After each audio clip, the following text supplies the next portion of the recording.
ঢালিউডের আলোচিত মুখ প্রার্থনা ফারদিন দিঘি শিশু শিল্পী হিসেবে যে কন্যা একসময় দর্শকদের মন জয় করেছিলেন, আজ তিনি একজন পূর্ণাঙ্গ নায়িকা।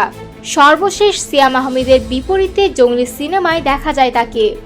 সিনেমাটি বেশ আলোচিত হলেও এরপর দিঘিকে আর নতুন কোনো প্রজেক্টে দেখা যায়নি।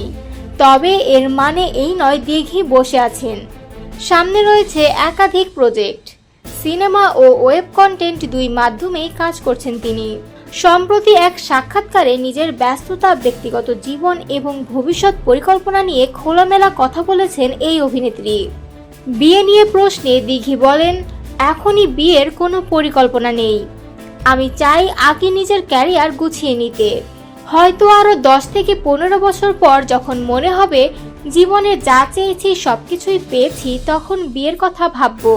এ সময় নিজের সোশ্যাল মিডিয়া উপস্থিতি নিয়েও কথা বলেন দিঘি। বিশেষ করে তার মামার সঙ্গে করা টিকটক ভিডিওগুলো নিয়ে আছে আলাদা ভক্তমহল। দিঘি বলেন, ছোটবেলায় আমার নিজের কোনো ফোন ছিল না।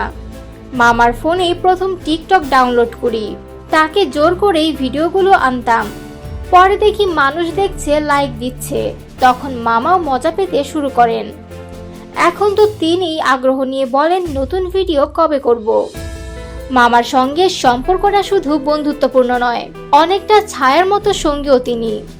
দিঘি বলেন, অনেকে শুটিংয়ে অ্যাসিস্ট্যান্ট নিয়ে ঘোরে, আমি ঘুরি আমার গার্ডিয়ান মানে মামাকে নিয়ে। দিঘির জন্ম অভিনয় শিল্পী পরিবারে। বাবা সুব্রত চক্রবর্তী এবং মা প্রয়াত দোয়েল। শৈশবে বহু জাতীয় চলচ্চিত্র পুরস্কার পাওয়া এই শিল্পী এখন বড় পর্দা ও ডিজিটাল মাধ্যমে নিজেকে নতুনভাবে প্রতিষ্ঠিত করতে ব্যস্ত। দর্শকদের প্রত্যাশা, দিঘি আবারও ফিরবেন আলোচনার কেন্দ্রে। পুরনো দিঘি নয়, আরও পরিণত, আরও আত্মবিশ্বাসী এক দিঘি হয়ে।